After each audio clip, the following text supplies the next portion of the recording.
What is going on, guys? I'm Bitter here and welcome back to another video.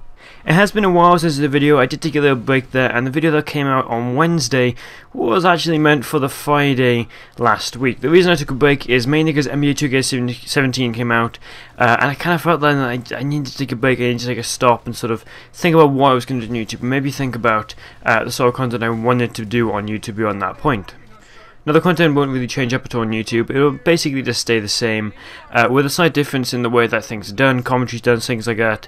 I'll try and improve it and make it a bit more flowing rather than I usually do stop-starty and actually make quite a lot of errors on words, stuff like that. So hopefully I'll be improving that. Regardless, I want to get straight into today's video. Now, what we're talking about is the fact that Call of Duty might be dead.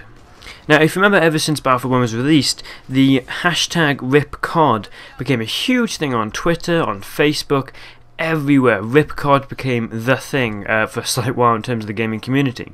Now, the reason really for the RipCOD whole slogan and sort of movement at one point was mainly just because everybody thought it looked terrible compared to what Battlefield 1 was showing us. And now, we can't really say if the game's going to be that bad so far, especially at that point. We really didn't know anything, but it was just a good chance where finally we can actually go up and attack Call of Duty, which doesn't look good compared to Battlefield, which looks really good.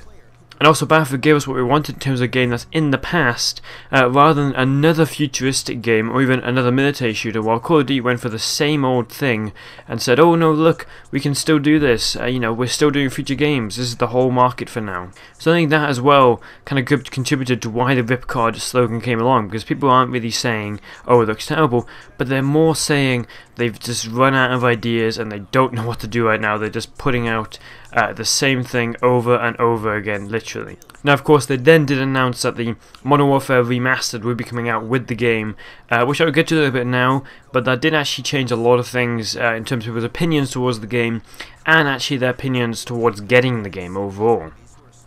Now, in terms of gameplay we've actually seen so far, yeah, I kind of feel that Call of Duty is actually going downhill beyond this point. I feel like this is the turning point where we'll begin to see the series dying out, quite possibly, unless Activision can actually convince everybody else to really pull out and make a really good game. I believe the next developer should actually be Sledgehammer Games, and we've only seen, I think it was Advanced Warfare from them, so maybe they'll actually, go up and make something that we actually want to see, rather than another futuristic game. But now, the main reason I think that this game actually looks terrible is because the multiplayer looks pretty basic, nothing different from the past games. The maps, I really did look at that and think, wait, is that a map from this game? Or hang on, I thought the map came out 2 years ago on this game. But no, it is apparently a new map in quotations. And in general, just the look of it, the design of everything, the way it plays, it kind of made me think at first, wait, is this actually the game? And I genuinely watched gameplay, restarted the page thinking, okay, there must be an error, this cannot be the game. Maybe they get to proper gameplay in a bit, maybe this is just a joke. But no, that was actual gameplay, and I was genuinely shocked. It really does, to me, look like something that is free to play, that somebody with a lot of skill and a good bit of money actually made with the right design sort of style. It does not look like a big blockbuster Call of Duty game that we really should be having. Again, it looks like something that's play to free.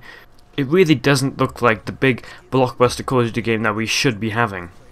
But now, on the other hand, the single player actually looks pretty good. For years now, shamefully I think, the single player has always been pushed back as that other thing in the game. Of course, you have the multiplayer, you have the zombies or the bonus mode, and then you have the single player, and it's kind of just pushed to the side. You go and play it if you want, it's not really necessary, nobody really puts time into it, and although at the moment we haven't really seen a huge amount, it does actually look pretty decent. There are little gimmicky things like the fact that they've casted big name actors like Kit Harington, and he's not an actor, but they also have Conor McGregor, the UFC MMA fighter.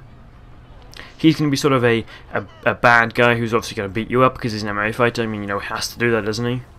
Although, again, that is kind of gimmicky, it is a way to draw in people to the campaign to play it, but even then, it does actually look pretty interesting.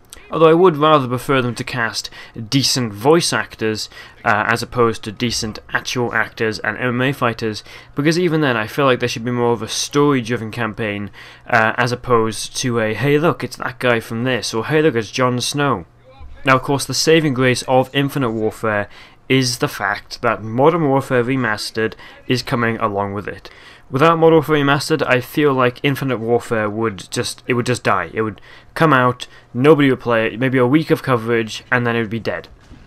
I feel like that would genuinely happen if this game released without Modern Warfare Remastered. The amount of people I've spoken to and said, oh, what do you think of the new Call of Duty? And they all tell me the same thing. They all say, it looks terrible, but at least there's Modern Warfare Remastered, so I'll get that and play that. Now, Activision knows that Infinite Warfare will do terribly without Modern Warfare Remastered, so I doubt that, first of all, that they'll actually make these servers online when the game comes out. I feel like they'll wait a week or two, so everybody has to play Infinite Warfare, and then you could play multiplayer for Modern Warfare, but I also don't think they'll ever release it as a single game you can get yourself. Unless sales for Infinite Warfare do decently, at which point they can say, yeah, okay, go ahead and make Modern Warfare Remastered its own game you can buy separately as opposed to with Infinite Warfare. But if the game does terribly, I think they'll keep it being sold with Infinite Warfare just so that people have to buy Infinite Warfare in order to get the Modern Warfare Remastered. Now, the final thing I want to talk about is I always get super excited for these games. Like, I don't play Call of Duty as much as I do Battlefield or any other game, but I really, really enjoy it when I do play it. So it's such a shame to me that this is the only year that I've never been excited for the game. I will still get the game, but I won't be as excited or play it as much as previous titles. The one thing I actually really think looks good so far, aside from the single player, is the zombies actually looks pretty interesting. Now hopefully you did enjoy the video. If you did, definitely like, share and subscribe. Emitter, out.